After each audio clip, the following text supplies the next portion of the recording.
कार्यकर्त्यांच्या संवाद सभेसाठी उपस्थित असलेले आमदार पंकजभाऊ भुजबळ, ईश्वर बालबुद्धे, बापू भुजबळ, प्राध्यापक सत्संग मुंडे, प्राध्यापक दिवाकर गमे, बाळासाहेब कर्डक, प्राध्यापक अरुण पवार, ॲडव्होकेट सुभाष राऊत, वसंतराव मगर, ॲडव्होकेट राजेंद्र महाडोळे, आरिफ काझी, प्राध्यापक जावेद पाशा, दिलीप खैरे, ॲडव्होकेट रवींद्र पगार, माया इरतकर, सुरेश बाळापात्रे, अरिफ पै, खूप लोक आहेत, सगळ्यांची नावं घेत नाही. सर्व जिल्हाध्यक्ष, पदाधिकारी, कार्यकर्ते, माझ्या बांधवांनो, भगिनी आणि माता, जेव्हापासून हा जी.आर. लागू झाला आणि त्याचा अर्थ लावायला सुरुवात झाली,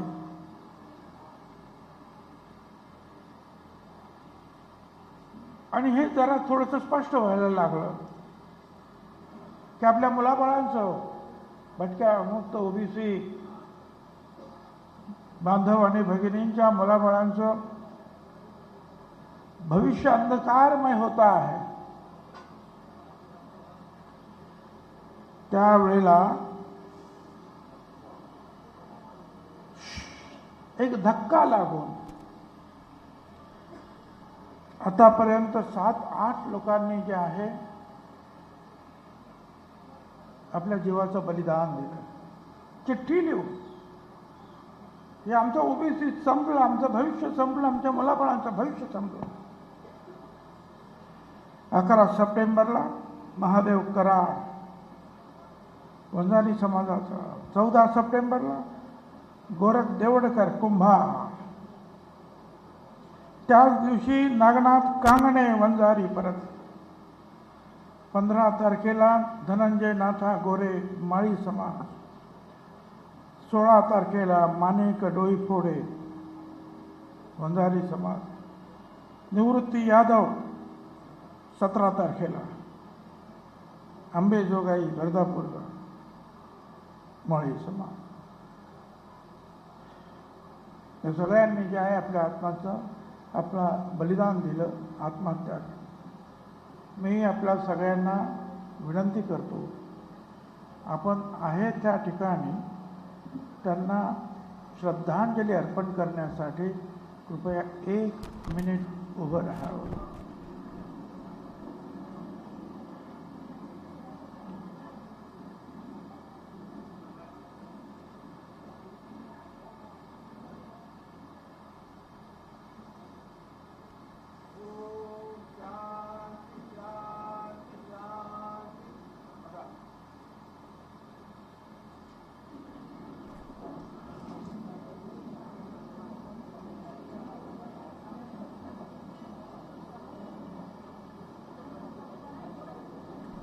मला विशेषतः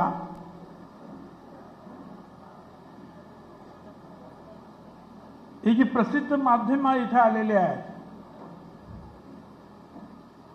मीडियाचे लोक, त्यांना विशेषतः सांगायचं आहे की एक बातमी अशी येते आहे की हायकोर्टानं मराठा जी.आरच्या विरुद्धचं तक्रार जी होती ती फेटाळली आणि मराठा समाजाचा मोठा विजय झाला, अशा बातम्या येत आहेत. मीडिया मंडळींनी नीट ऐकून घ्या.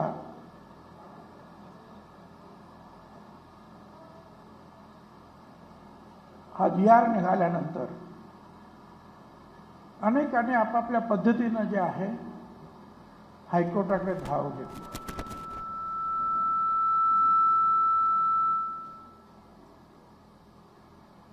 त्यातल्या काही लोकांनी जे आहे PIL केलं, पब्लिक इंटरेस्ट लिटिगेशन हायकोर्टात.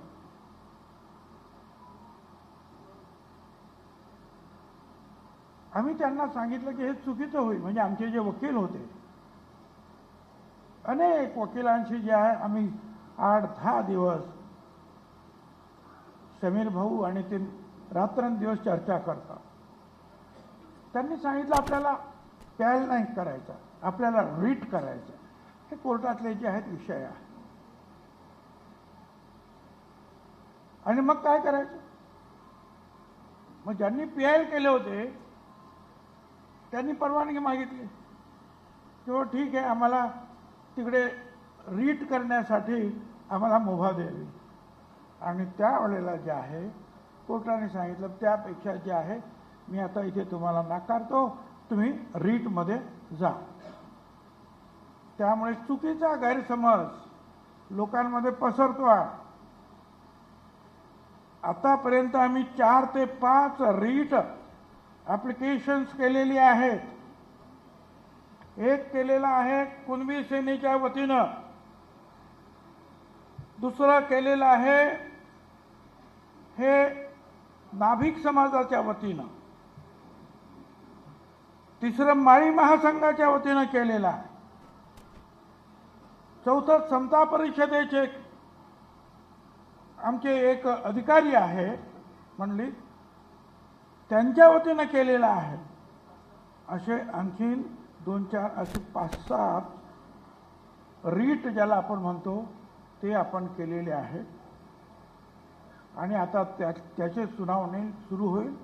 आणि अतिशय काळजीपूर्वक जे आहेत हे सगळे रीट आपण ज्यांनी केलेले आहेत त्यांचे वकील काळजीपूर्वक आपण नेमलेले आहेत, अतिशय उत्कृष्ट आहेत.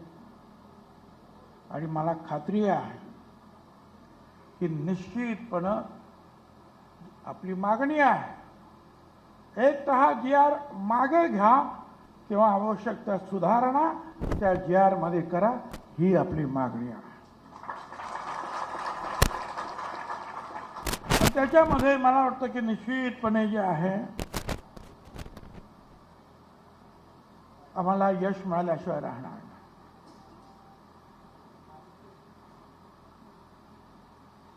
आपल्याला सगळ्यांना कल्पना आहे, एक इतिहास माहिती असायला पाहिजे म्हणून सांगतो तुम्हाला.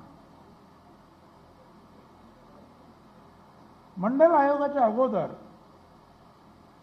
वेगवेगळ्या राज्यांनी आपापल्या परीनं वेगवेगळ्या समाजांना आरक्षण दिलं.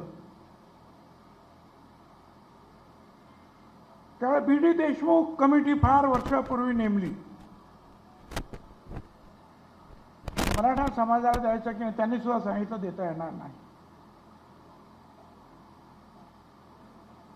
कालेलकर हे आणखी तुम्हाला 340 कलम आहे संविधानातलं. बाबासाहेब आंबेडकरांनी म्हटलेलं आहे की हा OBC समाज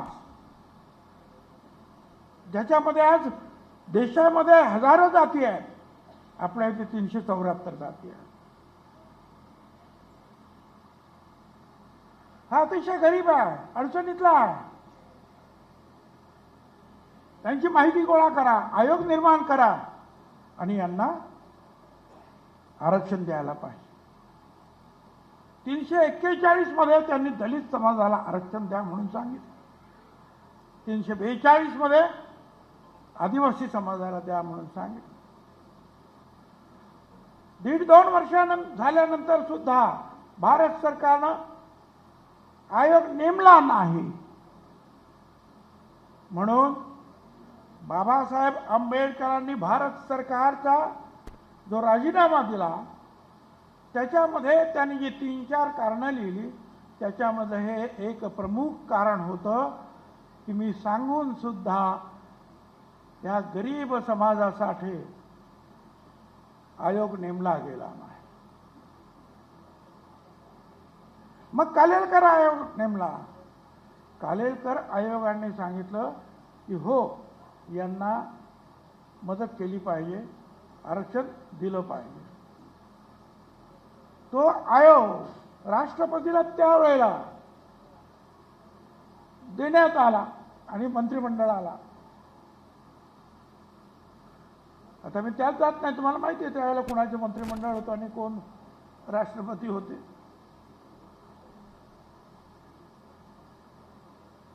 तो गेल्यानंतर त्यांना परत कालेलकरांना सांगण्यात आलं, ये आपने ऐसा क्यों किया, गलत किया.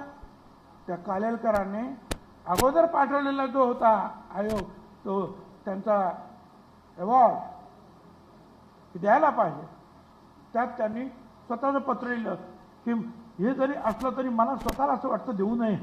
अरे वा, देऊन झाल्यानंतर म्हणतो देऊ नये. लढा चालू राहिला. हा लढा आजचा नाही आहे, स्वातंत्र्यापासूनचा लढाई ही सुरू आहे. बाबासाहेब आंबेडकरांनी सुरू केलेली आहे संविधानापासूनच. आणि मग मंडल आयोग निर्माण झाला. मंडल आयोग त्याचा सुद्धा अहवाल आला. 10 वर्ष तो सुद्धा दाबून ठेवण्यात आला भारत सरकारकडून. आणि ज्या वेळेला व्ही.पी. सिंग साहेब प्रधानमंत्री होते त्यावेळेला तो आयोग त्यांनी बाहेर काढला आणि सांगितलं की हा रिपोर्ट, हा कमिशनचा रिपोर्ट मी मान्य करत आहे आणि ओबीसींना आरक्षण देत आहे.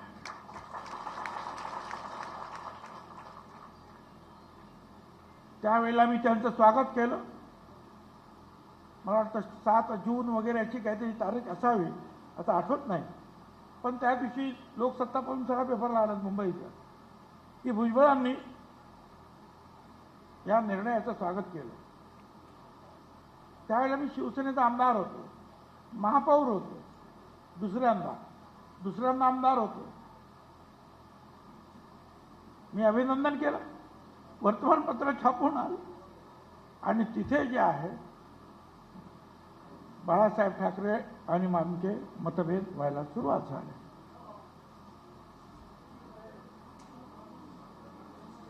आणि नंतर वाढत गेलं ते. आता मी ती फार मोठी कथा मी सांगत नाही, पण मी नंतर ठरवलं की एकाच ठिकाणी बाळासाहेब एक बोलणार आणि मी एक बोलणार, हे काय बरोबर होणार. त्यांचं म्हणणं काय होतं की पोटाला जात नाही, आर्थिक विषयावर आरक्षण दिलं पाहिजे. आरक्षणाचा ढाचा जो पाया आहे तो आर्थिक विषयावर नाही, तो सामाजिक मागासलेपणावर आहे. आणि समजा आर्थिक आपण मान्य केलं, आज एक समजा हे मुंडे ह्या गरीब आहे म्हणून त्यांना आरक्षण दिलं. उद्या त्यांनी चांगला धंदा केला आणि श्रीमंत झाले, मग आरक्षण काढायचं. ते शेजारी आहे, ते फार श्रीमंत आहेत, दुर्दैवाने धंद्यामध्ये खोट आली, मग ते म्हणतील मला नव्हतं ते द्या आरक्षण. आणि मग किती वेळा काढायचं आणि किती वेळा द्यायचं हे आरक्षण. आरक्षण मुळात हे आहे की 5000 वर्षापासून जे जे समाज पिसलेले आहेत, दबलेले आहेत, त्यांना आरक्षण. हा गरिबी हटावचा कार्यक्रम नाही. आमची लेकरं बाळा काय करतील, हो तुमची लेकरं बाळा, त्यांना सुद्धा आमचं प्रेम आहे. 2 पैसे त्यांना मिळाले पाहिजे, शिक्षण मिळालं पाहिजे, आमचं म्हणणंच आहे. पण त्यासाठी वेगळे मार्ग आहेत.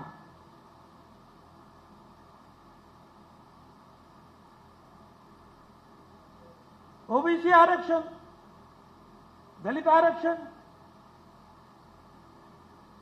आदिवासी, हा गरिबी हटावचा कार्यक्रम नाही. हा 13% दलित समाजाला आरक्षण आहे, बरोबर. कितीतरी एसपी, कमिशनर, कलेक्टर, फार मोठे मोठे अधिकारी झाले. आजही झोपडपट्ट्यातून गेलं तर कोण राहत आहे बाबांनो? दलित समाजच राहतोय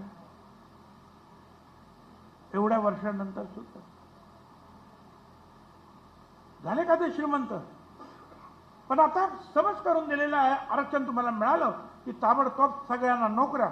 अरे 20 लाख नोकऱ्या टोटल 19 लाख, त्याच्यामध्ये 2-3 टाक 2-3% लोक दरवर्षी रिटायर्ड होतात, तेवढेच भरायचे. किती वाट्याला येतील तुमच्या या सगळ्या याच्यामध्ये? दलित, ओबीसी, तुमचे काय ते न भटके, विमुक्त, आपले आदिवासी. पण एक समज करून दिला, आमचे लेकरं बाळा, शब्द म्हटलं की बरं लेकरं बाळा. आणि बाबा तुमची लेकरं बाळा आहेत तशी ह्या गोरगरीब जनतेची सुद्धा लेकरं बाळा आहेत. त्यांची काय कुत्री मांजर आहेत का रे?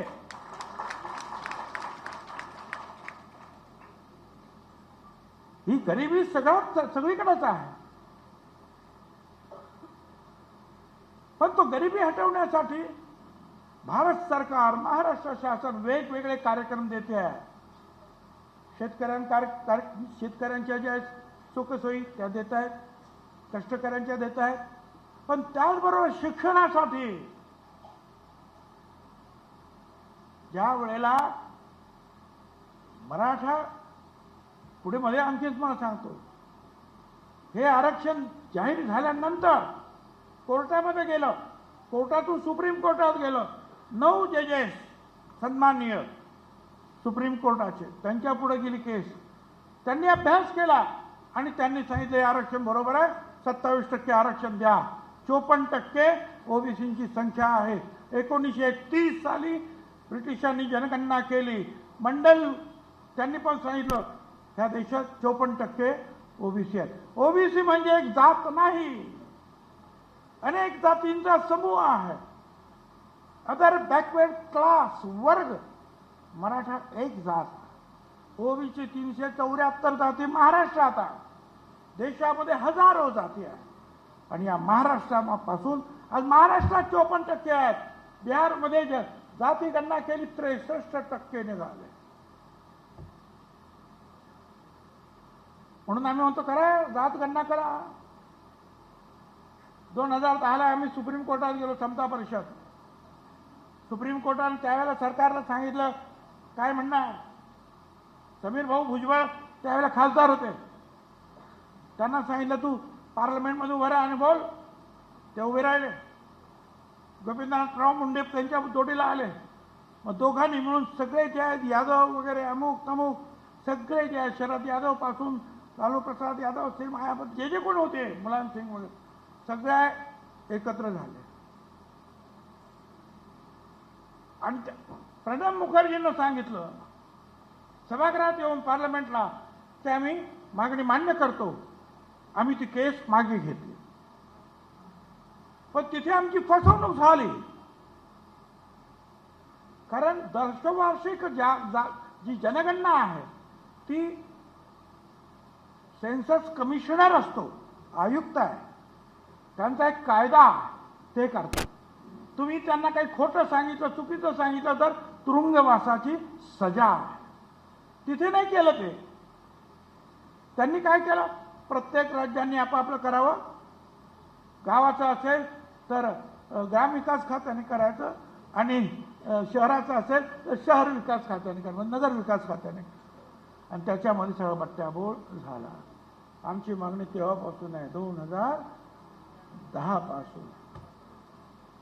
तेव्हापासून मागणी त्याच्या अगोदरपासून आहे. पण मला आनंद आहे आणि मी प्रधानमंत्र्यांचं त्रिवार अभिनंदन करतो की त्यांनी जाहीर केलं की या वेळेला मी ही जात गणना करणार आहे. अवश्य हा आमच्या होऊच जाऊ द्यात नाही का. आम्ही किती आहोत काय ते कळेल तरी. प्रत्येक वेळेला मला कोर्टात तुम्ही किती आहेत, काय किती आहेत, काय हेच चालतं. सुमित्रा महाजन ज्या लोकसभेच्या अध्यक्ष होता, त्याच्या अगोदर एक कमिटी 16 खासदारांची नेमली आणि त्यांना सांगितलं ओबीसीचा अभ्यास करा. त्यांनी अभ्यास केला आणि सांगितलं यांना मदत करायला पाहिजे, परंतु यांची माहिती आणि संख्या नाही. मनमोहन सिंग कमिटी आली, चिदंबरम आणि पवार साहेब तिथे मेंबर होते. अभ्यास केला, सांगितलं हो यांची माहिती आमच्याकडे नाही. त्यांनी सेन्सस कमिशनरला लिहिलं, म्हणजे आयुक्ताला, की तुम्ही जेव्हा जनगणना करणार त्यावेळेला यांची जातगणना करा, म्हणजे आम्हाला यांना मदत करता येईल.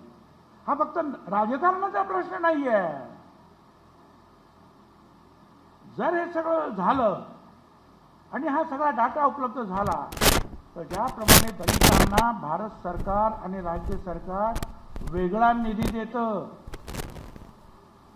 आदिवासींना वेगळा निधी दिला जातो, तसा तो निधी मोठ्या प्रमाणावर ह्या ओबीसी समाजाला सुद्धा देशभरामध्ये मिळावा हे त्याचं महत्त्वाचं कारण आहे. त्यांना आज घरं नाही आहेत, महिला अजूनही शिकत नाही आहे, कष्टाची कामं करतायत, आजारपण भोगतायत, अनेक गोष्टी आहेत.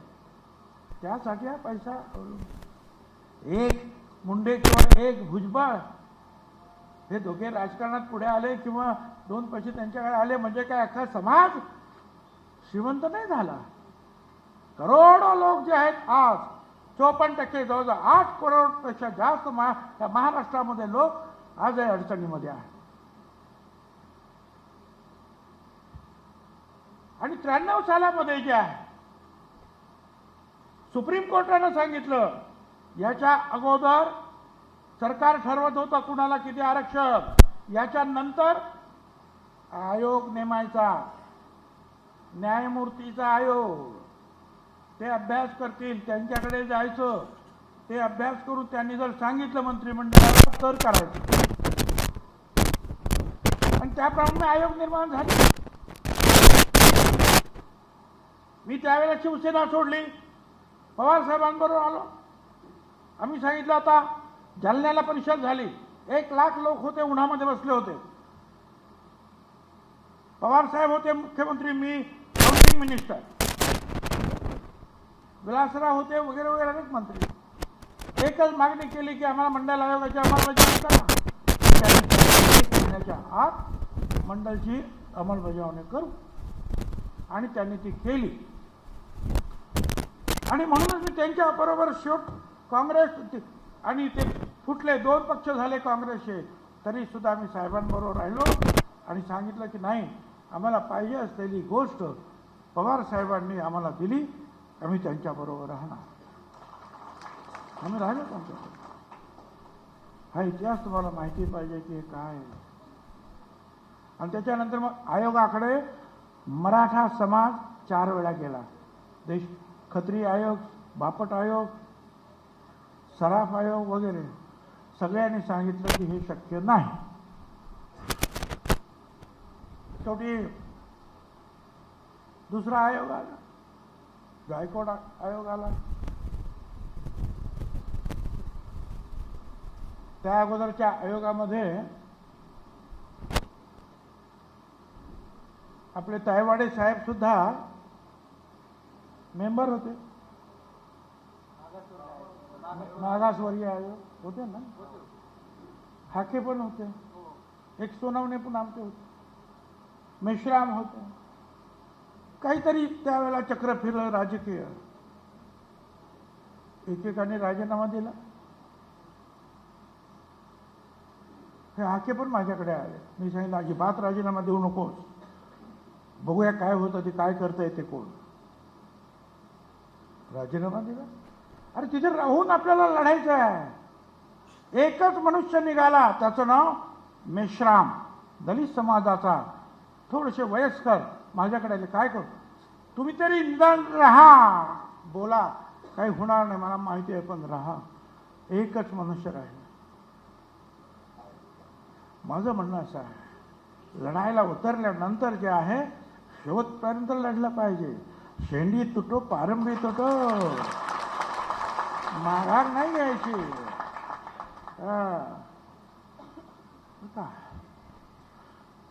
आणि मग त्या आयोगाने दुसऱ्या मराठ्यांना द्या म्हणून सांगितलं.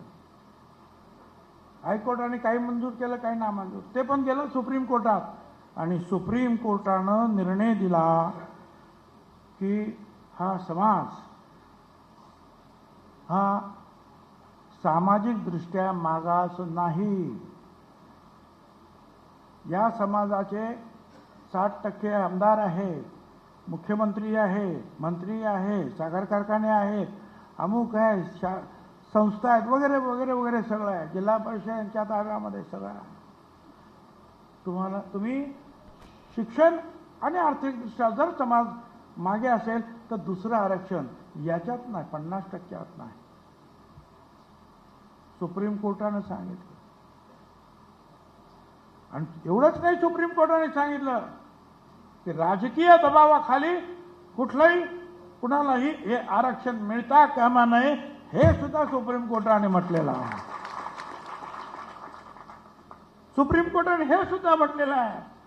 आपली ही जी काही सध्याची देशातली जी आहे या अधिकाऱ्यांची आणि जी काम करण्याची जी पद्धत पाहता एकूण अनेक ठिकाणी जे आहे वेगवेगळ्या आयडिया लढवून फेक सर्टिफिकेट दिली जात आहेत. आमचं भारत सरकार आणि राज्य सरकारला सांगणं आहे की याच्यामध्ये लक्ष द्या आणि ते रद्द करा. सुप्रीम कोर्टाने, आणि जेव्हा सुप्रीम कोर्ट जेव्हा सांगतं त्या it becomes law of the land, हा देशाचा तो कायदा बनतो. एवढं सगळं झाल्यानंतर सुद्धा मग मराठा आरक्षणाचे जे अनेक शांततामय मोर्चे निघाले, 58 मोर्चे निघाले.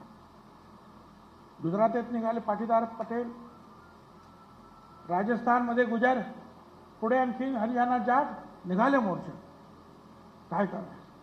मग मोदी साहेबांनी त्याच्यावर तोडगा काढला आणि EWS म्हणजे आर्थिक आणि शैक्षणिक दृष्ट्या मागास असलेल्यांसाठी, आणि त्याच्यामध्ये लिहिलं की जे लोक आर्थिक आणि सामाजिक दृष्ट्या मागास आहेत परंतु सामाजिक दृष्ट्या मागास नाहीत म्हणून त्यांना या 50% आरक्षणामध्ये जाता येत नाही, म्हणून त्यांच्यासाठी मी 10% आरक्षण देतो आहे. आणि ते 10% आरक्षण मिळाल्यानंतर गुजरात, राजस्थान, हरियाणा सगळी आंदोलनं संपली. मराठा समाजाचं आरक्षण आंदोलन काही संपलंच नाही. त्या 10% केवळ मराठा समाजाचे 8% लोक त्यांचे आहेत. एका समाजात ते तर म्हणतील आम्ही एवढ्या, एक हिशोब मनातल्या मनात करा कोण किती आहे आपण मी सांगतो. 54% तर ओबीसी आहे, 54%, 13% दलित आणि 7% आदिवासी, हे तर मान्य केलेले आहे. म्हणजे 20 आणि 54 किती झाले? 3% तर ब्राह्मण असतील, 77. किती राहिले आता 100%तले? मग त्याच्यामध्ये जैन आहे, अमके आहेत, तमके आहेत आणि मग मराठा आहे. पण सांगताना सांगतात आम्ही 28%, कोण 36%. आणि होऊन जाऊ द्या ना, मग जाती जनगणना समजेल ना.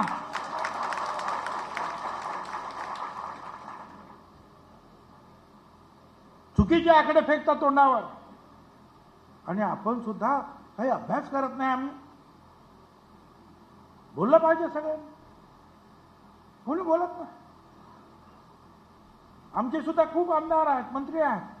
आपण म्हणतो का ते बोलत नाही? अरे बोलत नाही याच्यासाठी, कारण दलित आदिवासी जे आमदार खासदार येतात त्यांना आरक्षणामधून जागा मिळते.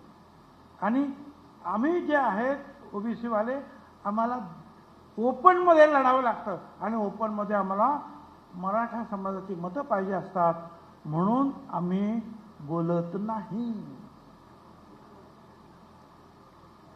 पण माझं म्हणणं आहे की मी मराठा समाजाच्या विरुद्ध नाही. मराठा समाजाला वेगळं आरक्षण घ्या, त्याच्यात तुमचा फायदा आहे.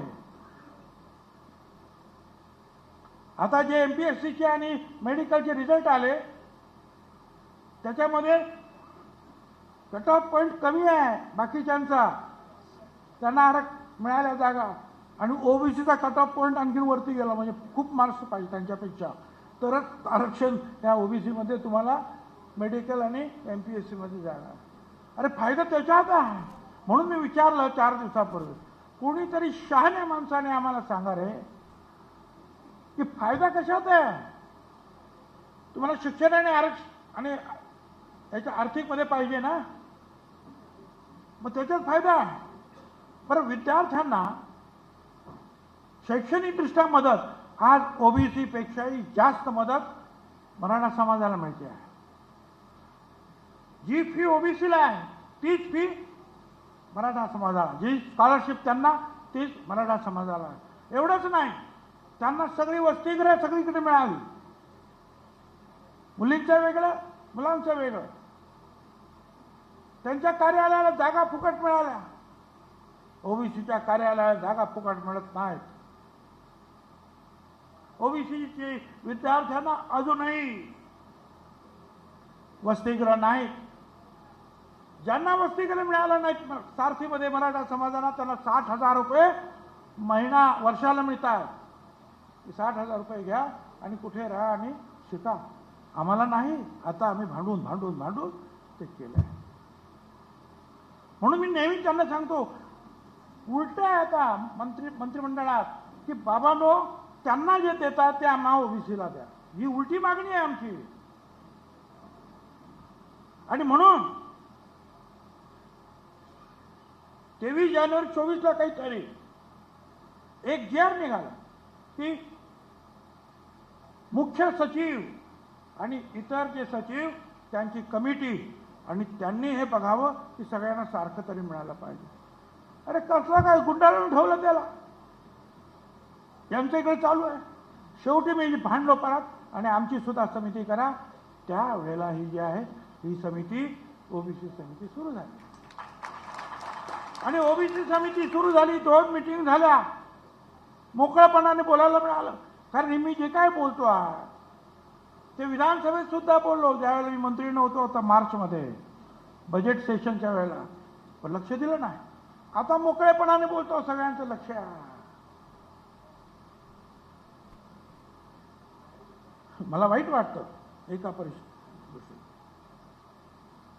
सन्माननीय पवार साहेब 2-3 वेळा बोलले, आज परत बोलले. मी बोलणार ना. अशोक चव्हाण गेले, का नाही आपण म्हटले, अरे एकाच समाजाची कशी समिती करता रे, घ्या ना कोणतरी ओबीसी, घ्या ना. ते गेल्यानंतर परत मग त्याच मार्गाने चंद्रकांत दादा पाटील यांची मराठा समिती आली. त्यांनी झटाझट निर्णय घेतले. आणि किती निर्णय, म्हणजे आमच्या ओबीसी महामंडळाला, जिथे आता हे अध्यक्ष होते आमचे बापू भुजबळ, झाले त्याला 15-20 वर्ष. 25 वर्षामध्ये 2,500, 25 वर्षात. आणि 3 वर्षामध्ये अण्णासाहेब पाटील महामंडळ मराठा समाज 25,000 कोटी रुपये दाखवलं. मी म्हटलं हे बघा. एवढंच नाही, मी दाखवलं यावेळेच्या बजेटमध्ये ओबीसी महामंडळाला आणि मराठा म्हणजे अण्णाभाऊ पाटील अण्णासाहेब पाटील महामंडळ, अण्णासाहेब पाटील 750 कोटी रुपये त्यांना द्या, आणखीन द्या, आमचं काहीच म्हणणं नाही हो. 750 कोटी. आणि ओबीसी महामंडळाला 5 कोटी. मी बोललो, विधानसभेत बोललो, कोणी लक्ष दिलं नाही. आणि आता ज्या वेळेला मी हे बावनकुळे साहेबांना ह्या सगळ्यांना ज्या दाखवलं, तेव्हा ते म्हणाले हे असं आहे. म्हटलं हे असंच आहे. आणि म्हणूनच ते 25,000 कोटीवर गेले. आणि आम्ही 2005च्या 25 वर्ष झाले आहेत. हा भेदभाव का? त्याच्यासाठी कोणी बोललं नाही. पवार साहेब ज्या वेळेला हे सगळं जरांगे 2 वर्षापूर्वी ज्या वेळेला ते उपोषण करत होते, ते आमचे हे सत्संग मुंडे तिकडे होते, त्याच्या अगोदर 25 वेळा त्या जरांगेनं उपोषण केलं. कोणी त्याला विचारलं सुद्धा नाही. ते करायचे आणि सोडायचे, करायचे आणि सोडायचे. पण या वेळेला काय झालं, ज्यांना कंटाळला त्यांनी जा, बरं का, ज्यांना ऐकायची कथा त्यांनी हे आमची ओबीसी कथा आहे बाबा, पण ही सत्य कथा आहे.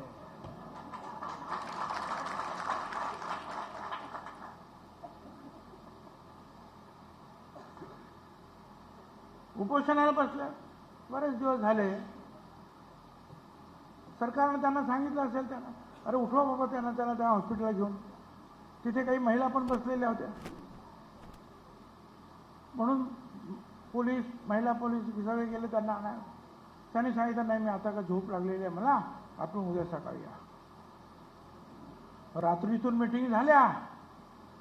त्याच्यामध्ये काही आमदार होते, होय पवार साहेबांचे आमदार होते, मी नावं सुद्धा घेतलेली.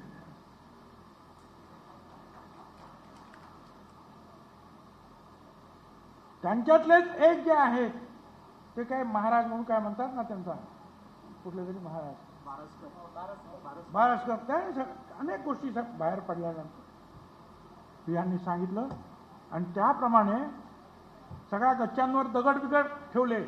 आणि सकाळी जेव्हा पोलीस आले तेव्हा तुफान दगडाचा मारा सुरू झाला.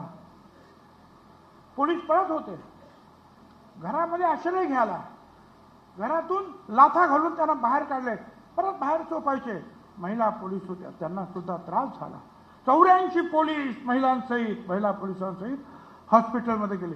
हा रेकॉर्ड आज सुद्धा हॉस्पिटलमध्ये जाऊन तिथे पहा आणि वर्तमानपत्रात सुद्धा ते फोटो आलेले दुसऱ्या दिवशी.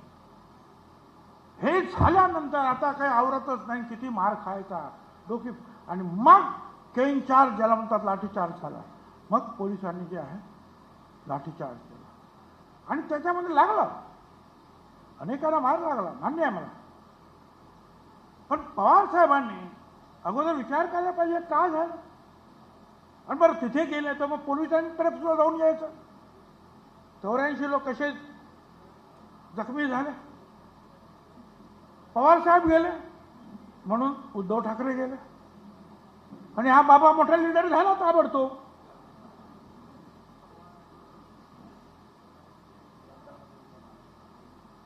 आणि मग निवडणुकीसाठी सुद्धा जे आहे यातली जी मंडळी जी आहेत ना, त्याच्या जाऊन पाया पडायचे.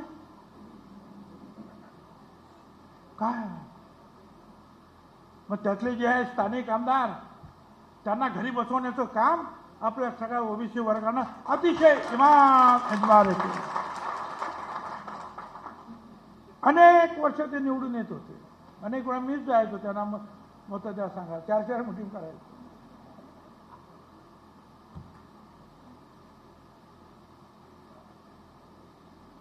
अरे त्यावेळेला तुम्ही सांगा.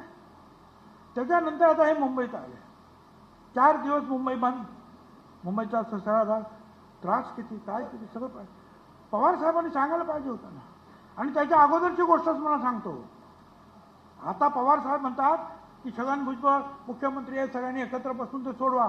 अहो पवार साहेब वर्षापूर्वीच सर्व पक्षाची मिटिंग बोलवली, तुम्हाला बोलवलं, सगळ्यांना बोलवलं, कोणी आलं नाही. तुम्ही का नाही आलात? आणि तुम्ही आलात नाही, मी तुमच्या घरी गेलो. दिवसभर टीव्हीला चालू होतं भुजबळ. अचानक पवार साहेबांच्या घरी हजर. मी 2-3 तास बसलो, म्हटलं भेटणारच आज. आणि मग त्यांना विचारलं, तुम्ही राज्याचे नेते आहात, देशाचे तर आहात, राज्याचे तर आहातच ना. आणि त्यांनी त्यावेळेला सांगितलं, हो समाजामध्ये भांडणं लागलीत, ते त्याच्या लग्नात जात नाही, ते त्यांच्या हॉटेलमध्ये जात नाही. मग म्हटलं तुम्ही हे का आलात नाही, तुमची जबाबदारी नाही? तुम्ही ज्येष्ठ नेते आम्ही म्हणतो, तुमचं काम आहे ना की असं करू नका सांगायचं.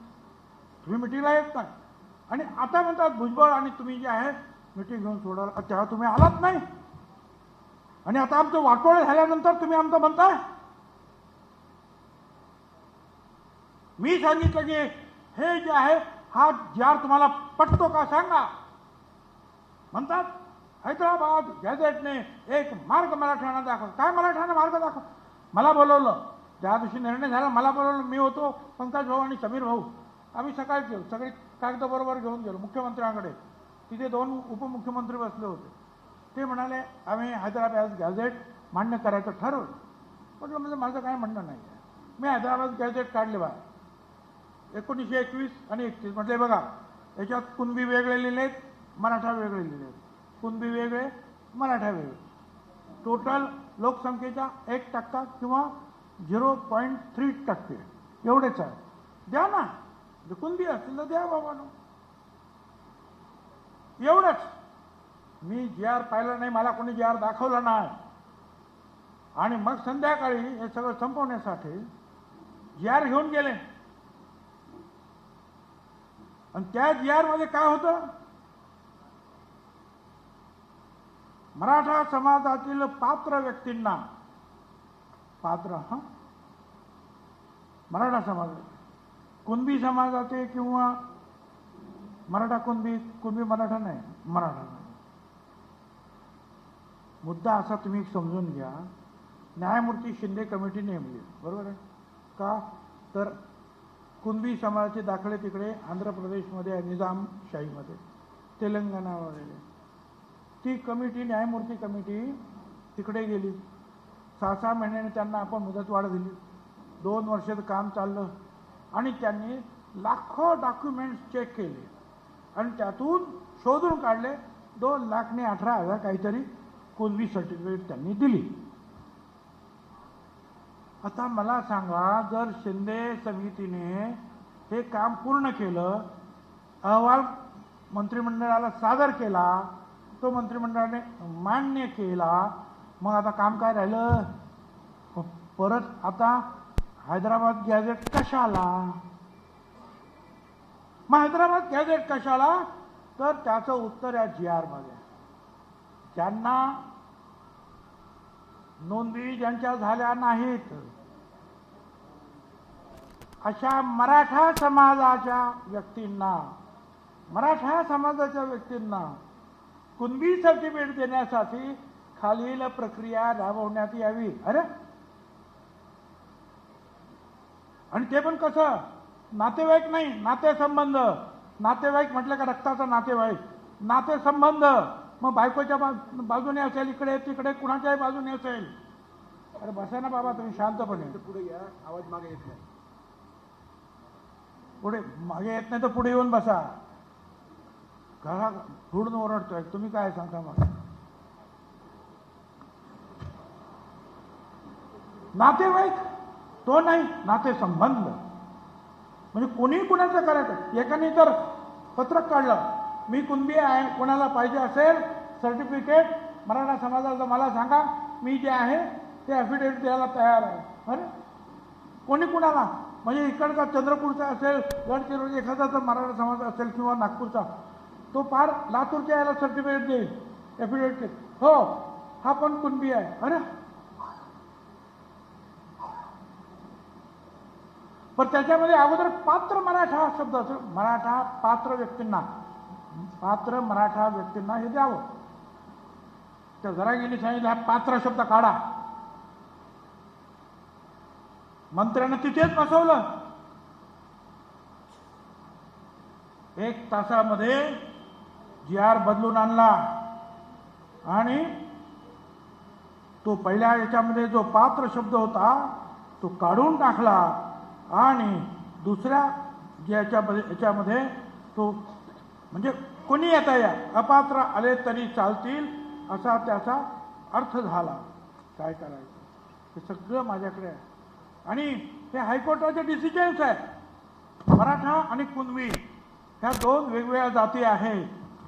मराठा आणि कुणबी हे एकत्र मानणं म्हणजे सामाजिक मूर्खपणा आहे. हे हायकोर्ट म्हणताय, मी नाही.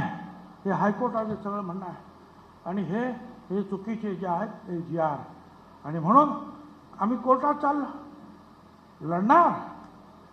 आणि एवढंच नाही, आता तर आम्ही एवढं दाखवलं त्यांना की हे बघा, हे खोटी सर्टिफिकेट मी त्या दिवशी मांडलं, म्हणजे खोडलेले आहे, मोठ्या बोगस सर्टिफिकेट, बोगस सर्टिफिकेट, अक्षर चेंज, शाई चेंज. एका ठिकाणी काय लिहिलंय, मराठी कुणबी, मराठी कुणबी. आणखीन एक जात आली, मराठी कुणबी, मराठा. असे किती आहेत. आणि मग बावनकुळेंनी सांगितलं हे सुद्धा तपास. आणि म्हणून मी सांगितलं की जसे नोंदी तपासण्यासाठी तुम्ही न्यायमूर्ती शिंदे समिती नेमली, तशी खोटी सर्टिफिकेट शोधण्यासाठी समिती नेमा. नेमा समिती मागे अशाच आदिवासींमध्ये जे आहे काही लोकांनी नोकऱ्या घेतल्या, चुकीची सर्टिफिकेट, सुप्रीम कोर्टाने सांगितलं त्यांना काम नोकरीवरून ताबडतोब काढा, त्यांच्याकडून पगार सगळ्या वर्षाचा वसूल करा, असा निर्णय आला सुप्रीम कोर्टाचा. आणि शेवटी त्यांना काढावं लागलं. आणि आज हे सर्रासपणे दिलं जात आहे. हे काय करायचं काय? आणि मग आम्ही त्यांना सांगितलं की हा जो तुम्ही जी.आर दिला घाई ना, हा मंत्रिमंडळासमोर ठेवला नाही, आम्हाला तो माहीत नाही, एका तासामध्ये तुम्ही जो बदलला, मागासवर्गीयांचं त्याच्यामुळे नुकसान होत आहे. शिंदे समितीचं काम संपलेलं होतं. 2,39,000 प्रमाणपत्र त्यांनी दिली. त्यांचं आता काय काम आहे?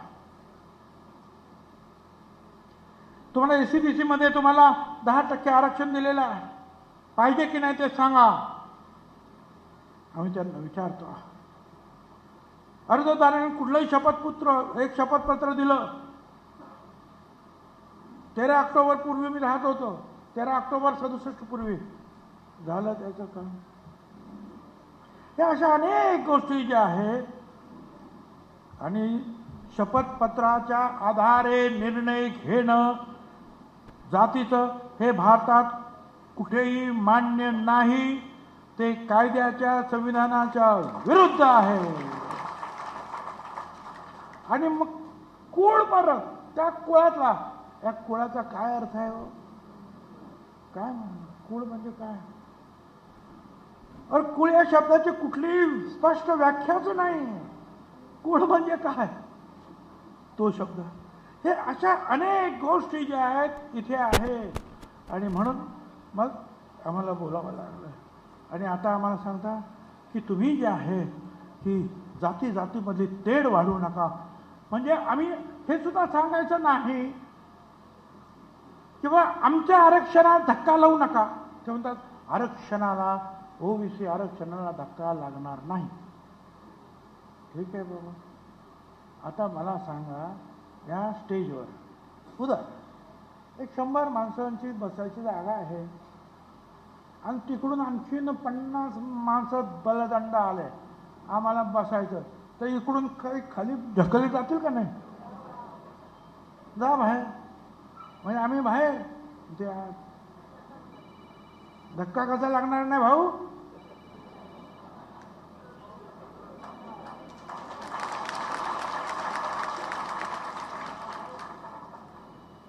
एक ताट आहे, दोघांना जेवायला दिलेला आहे, दोघ जण जेवतात, त्याच्यात आणखीन 3-4 आणून बसवले. तेवढंच आहे अन्न, ताट तेवढंच आहे. जाईल की नाही त्यांची भाकरी? अरे शाहू महाराजांनी सुद्धा सांगितलं होतं हे आरक्षण कशासाठी आहे. हा जेव्हा प्रश्न विचारला गेला तेव्हा ते घोड्याच्या पाग्यामध्ये गेले आणि त्यांनी जे आहे मध्ये चंदी टाकली. चंदी म्हणजे घोड्याचा चाला. आणि सांगितलं की आता जे घोडे जे आहेत, लुळे पांगळे आहेत बिचारे, त्यांना सोडा.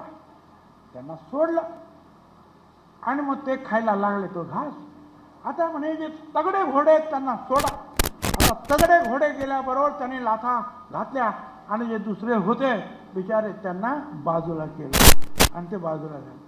शाहू महाराज म्हणाले याच्यासाठी आरक्षण पाहिजे आहे.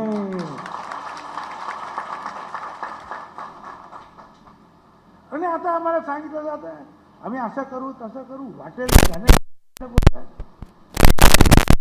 आमदार मंत्र्यांना सुद्धा बोलणं आणि पक्षांना सुद्धा म्हणणं आहे तुम्ही सगळ्यांनी बोललं पाहिजे.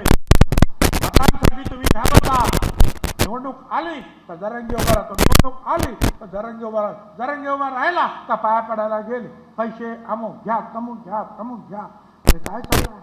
पण तुम्ही जर एकत्र झाला आणि ठरवलं जे जे त्या जरांगीच्या पायाशी जातील आणि जे जे त्या जरांगीच्या माध्यमातून सपोर्ट करतील आमच्या विरोधात, त्यांना इलेक्शनमध्ये धडा शिकवणार.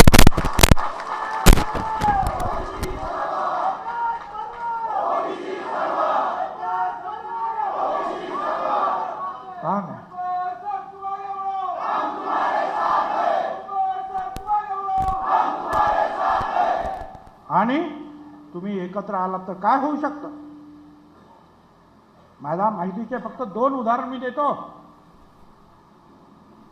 मी येवला मधून उभा राहिलो आमदारकीला. हे महाशय कुठे गेले नाही, 2 दिवस माझ्याकडे आले फक्त.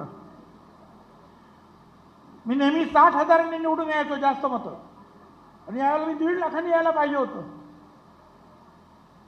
माझी मतं कमी झाली, पण मी निवडून आलो. का? 2-3%, 1% मराठा माझ्याबरोबर खास राहिला. सगळे एका बाजूला आणि दुसऱ्या बाजूला सगळे ओबीसी एकत्र, सगळे दलित, सगळे आदिवासी, सगळे मुसलमान, सगळे मारवाडी, सगळे गुजराती, सगळे व्यापारी, सगळे एका बाजूला. मी जिंकलो. हे बुलढाणा, मनोज कायंदे,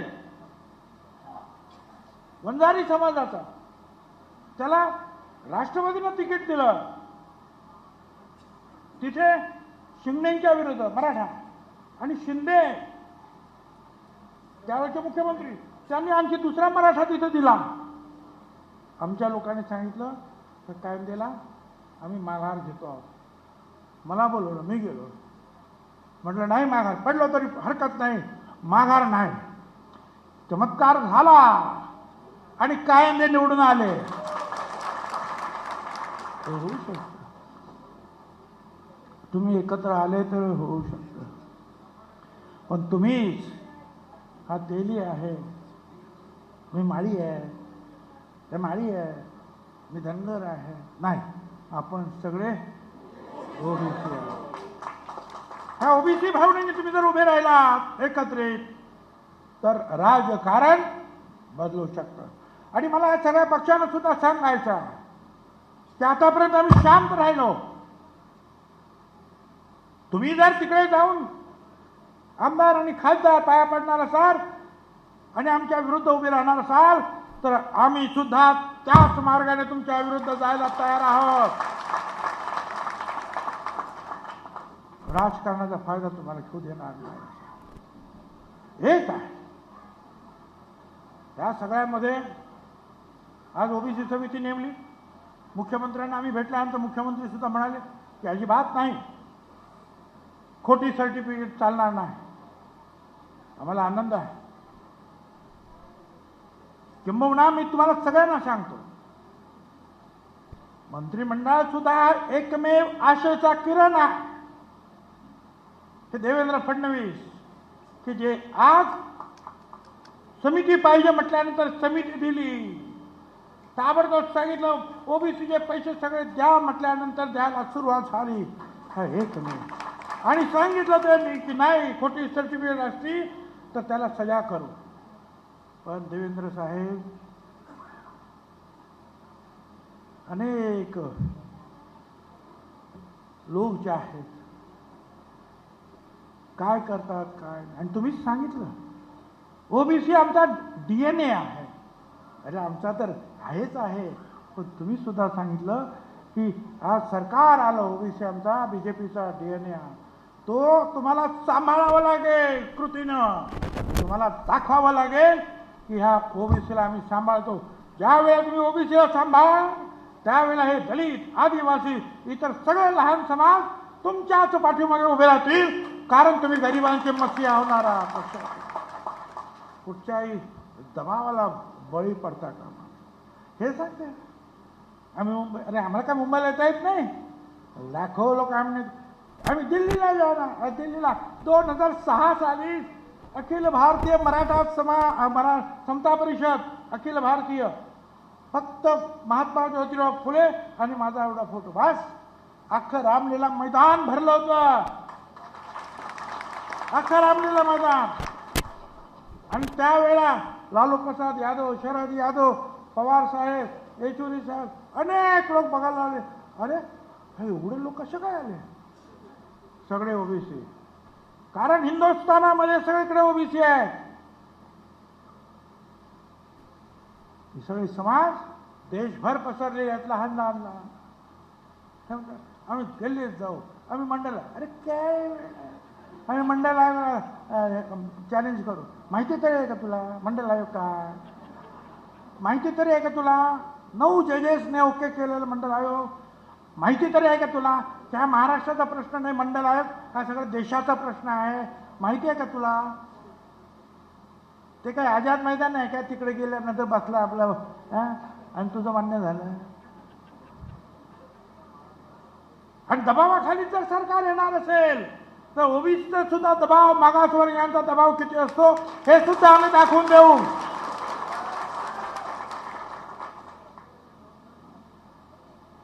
मला त्याने विचारले का टीव्हीवाल्याने, ते असं तुम्ही गेले. आणि म्हटलं काय झालं मग? मराठा समाजाचे जर मंत्री त्याच्याकडे जातात आणि असं करतात तर मी पण ओबीसी आहे. पण तुम्ही ओबीसी? हो. म्हटलं मी ओबीसी, जातीनं ओबीसी, शिवसेना सोडून मी कर्मानं सुद्धा आता ओबीसी झालो. मंत्री म्हणून सुद्धा मी ओबीसीच बसतो आणि ओबीसीच म्हणून लढणार आहे.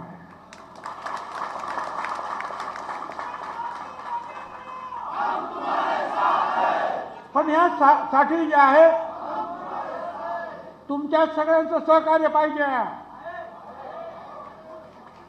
तुम्हाला बोलवलं तर मुंबईला येणार काय? तुम्हाला सांगितलं दिल्लीला यायचं, येणार काय? तुम्हाला सांगितलं बीडला चला, नांदेडला चला. आज या विदर्भातले जे आहेत अनेक आमचे लोक इथे आलेले आहेत, वेगवेगळ्या संघटना आलेल्या आहेत. आम्हाला कोणाला त्रास द्यायचा नाही. मराठा समाजाला त्यांना शिक्षण आणि आर्थिकदृष्ट्या जी काही मदत करायची ती करा. आमचा पाठिंबा आहे. वेगळं आरक्षण ओबीसी मध्ये नाही.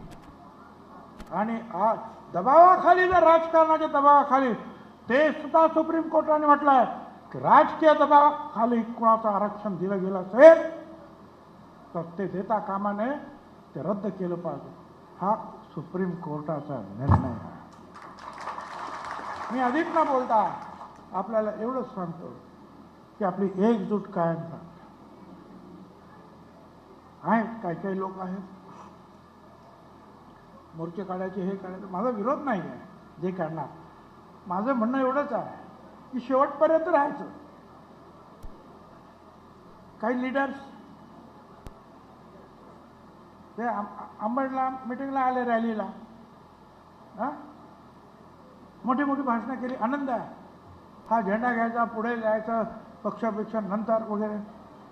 नंतर 5-6 रॅली झाल्या. आम्ही बोलवतोय यायलाच का पूर्ण? दबावाखाली आले. लढायचं तर शेवटपर्यंत लढा. आणि मला पवार साहेबांना पण सांगायचं, तुम्ही आमच्यावर पोट ठेवताय चुकीचा. तुम्ही अगोदर सांगायला पाहिजे की ओबीसी मध्ये तुम्ही बोललात. माझ्याकडे वर्तमानपत्राची कात्रणं त्यावेळेची शरद पवार यांचं म्हणणं मराठा समाजाला ओबीसी मध्ये घेता येणार नाही. मग काय? मग आम्ही तेच सांगतो.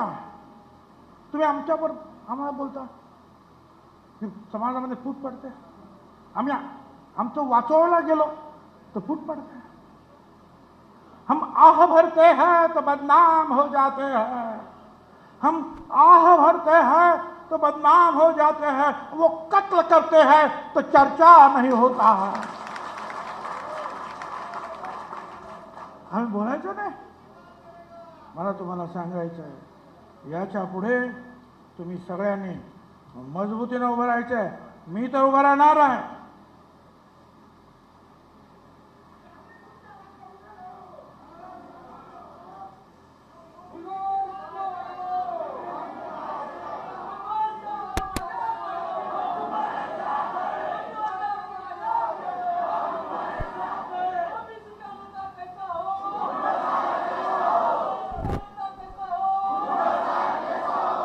आणि शेवटचं सांगतो तुम्हाला, पाऊस वाऱ्याची तमा करायची नाही कधी बोलवल्यानंतर. लोकशाहीर वामनदादा कर्डाक ते म्हणतात, हल्ल्यावरती होती हल्ले, अभंग मुचे बाले किल्ले, असाच ताठर माथा अमुचा, जरा न खाली लवे, तुफान वारा पाऊस धारा मुळीना माशिवे, तुफानातले दिवे आम्ही तुफानातले दिवे. धन्यवाद. जय हिंद, जय महाराष्ट्र. एबीपी माझा, उघडा डोळे बघा नीट.